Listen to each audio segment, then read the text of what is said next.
Hello everyone, this is Professor Hasselman and this is History 107, and today we're going to talk about Asian empires and a shogunate.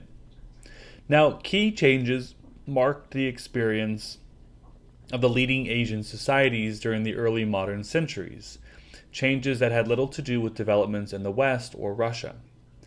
The Asian continent, although involved in the world economy, was long buffered from its worst pressures. The formation of new empires, the Ottoman, the Safavid, and the Mughal, brought significant cultural and political changes. In China, a more familiar dynastic cycle saw the Ming rise and decline to be replaced by the nation's final dynasty, the Qing. By the 18th century, however, several of the Asian gunpowder empires were faltering. The Mughal Empire was in serious trouble, though technically it survived into the 19th century. The Ottoman Empire passed its expansionist prime in the 17th century, though it retained great power. The situation in China was more complex, but there were signs of new differences by the 18th century. Each imperial pattern had its own dynamic and characteristics, but it is legitimate to ask if there were some shared issues. Finally, Japan, though not an empire, experienced significant change as well, important at the time and for the future. So let's take a look at these empires. Lumping together the Asian societies in the early modern period is presumptuous. The territory of Asian civilization is huge, encompassing a number of different societies, but a few generalizations are possible to help round out our understanding of the early modern centuries. Contrary to long-standing presumptions, most Asian societies in this period were actively engaged in wider connections to the world, although on different terms from those that operated in the West. We can identify two major developments in Asian societies during the early modern period. The first development was increasing prosperity, at least for some groups, as a result of Asia's participation in production for world markets in exchange for American silver.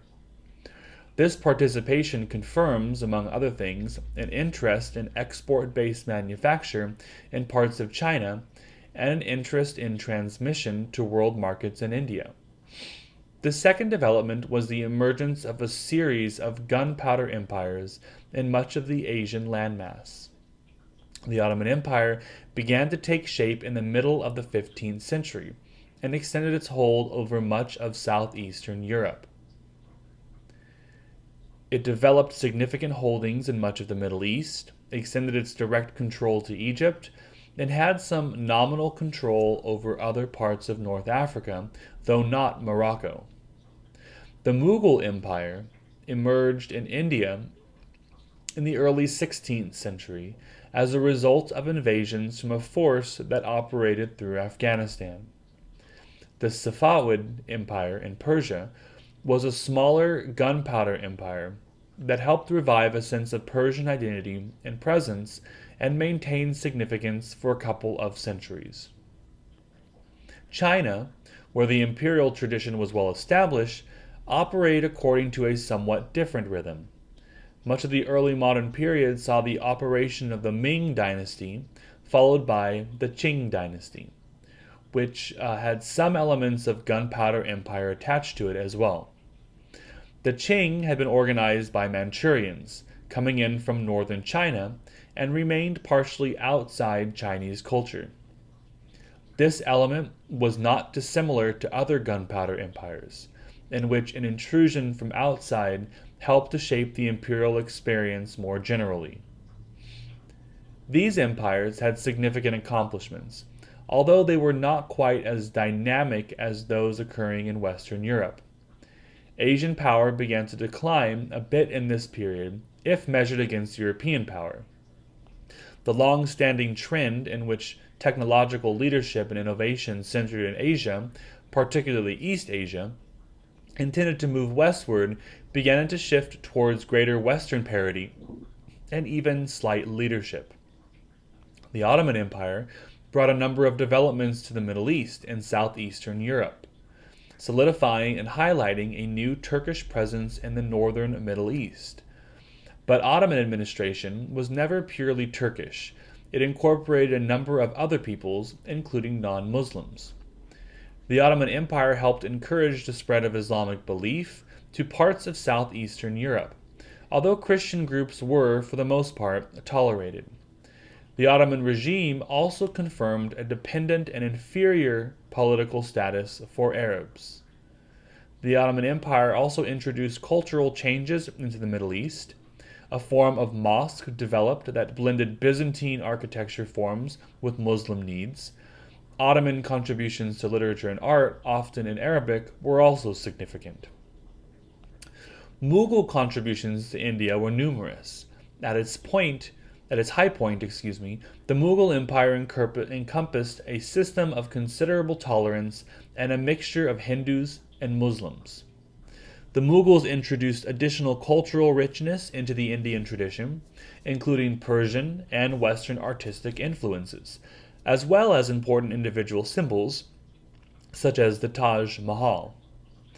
The Mughals promoted the possibilities of creating larger territorial units in the Indian subcontinent, which would feed directly into Indian unity after the passing of British rule.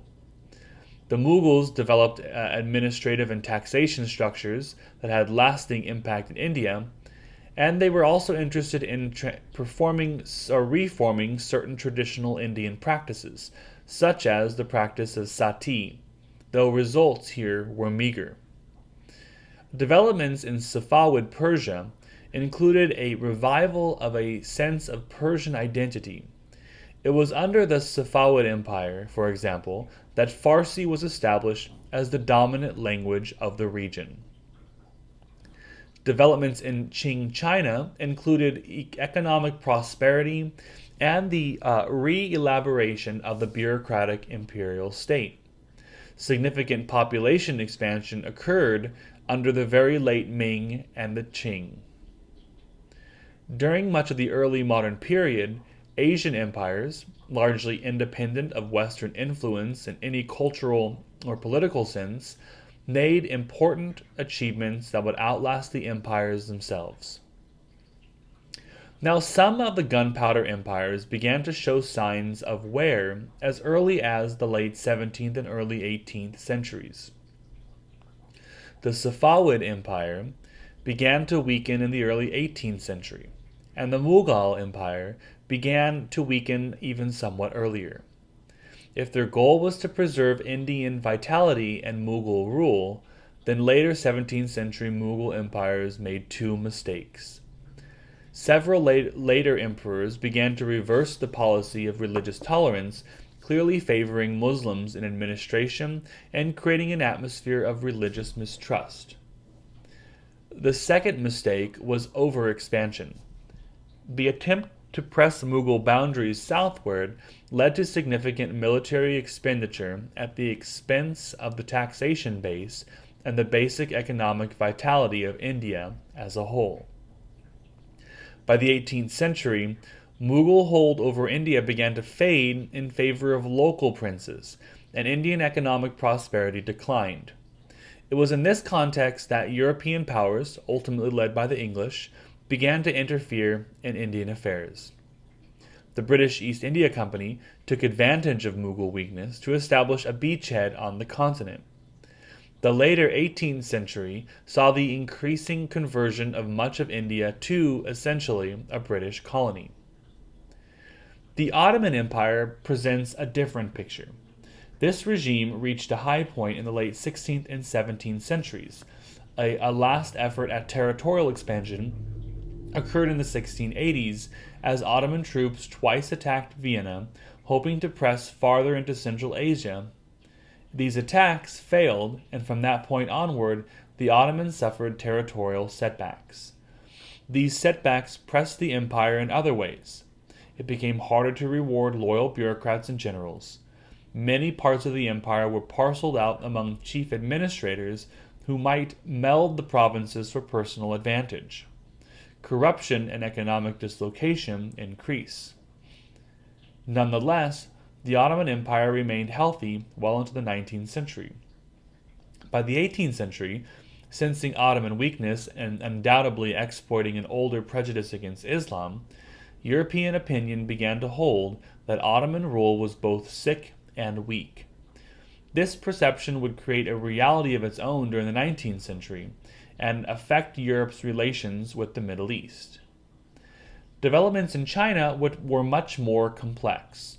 In most fundamental respects, the Chinese state and economy remained vigorous up until the 1830s, but there were some modest signs of trouble.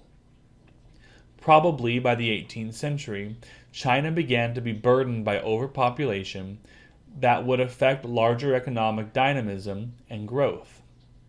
At the same time, China ceased being a source of major technological innovation, and cultural creativity lagged.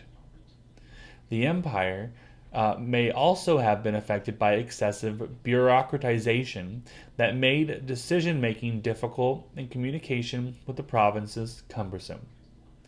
Now, these empires, particularly China and the Ottoman Empire, did not look to selective developments in the West as a model for certain reforms as Russia had done. China had been open to modest Western activity in much of the early modern period, but this openness turned sour in the early 18th century. Participation in trade remained vigorous, but there was, if anything, a withdrawal from an interest in contacts of other sorts. The Ottoman Empire rather systematically avoided the possibility of influential imports from the West. The printing press was banned from the empire until the middle of the 18th century, when it was first allowed only for Christians, not Muslims. This was an obvious attempt by the government to control access to information and ideology. The only Western influence directly incorporated by Ottoman rulers, interestingly enough, was Western doctors, who were called upon to service the Ottoman court. For most of the early modern period, significant achievements were registered in Asia, but these gains were somewhat overshadowed by the greater vigor of developments in the West. Now, Japan contrasts to some extent with the developments in the gunpowder empires we have seen thus far. The early modern period was a crucial one in Japanese history. After some flirtation with Western contacts, Japanese leaders decided at the end of the 16th century to close off contacts and emphasize internal economic, political, and cultural development. This period became known as the Tokugawa Shogunate, which would last until 1868. Now, under the shogunate, the ritual apparatus of feudalism was carefully preserved, along with the social privileges of feudal lords. Alongside feudalism was the apparatus of a small but definite central state. The shogunate was the framework for the successful expansion of commercial activity in Japan. The Japanese turned increasingly to Confucianism during the early modern period. As Confucianism spread, this worldly concerns began to predominate in Japanese culture, along with new artistic forms that would mark further steps in Japanese cultural identity.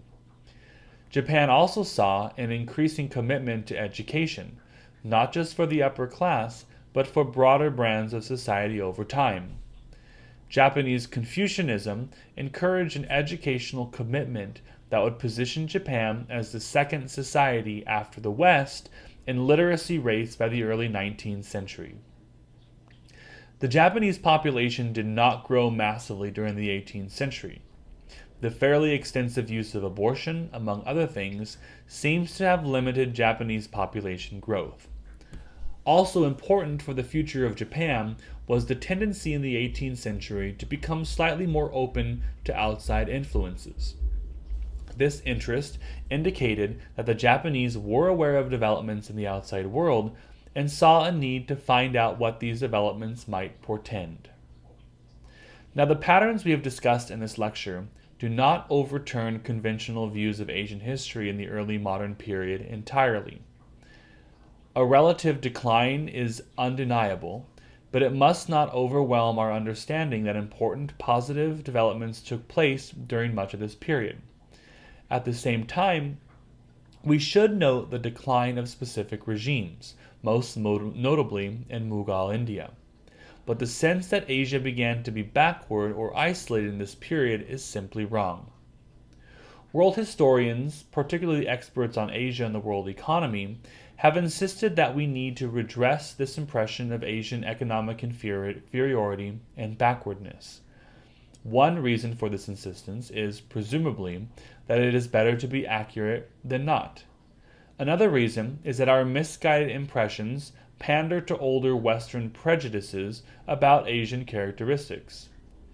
Asia remained a vital contributor to the world economy up until at least the 18th century and even into the 19th, and would again become a vital contributor by the 20th century.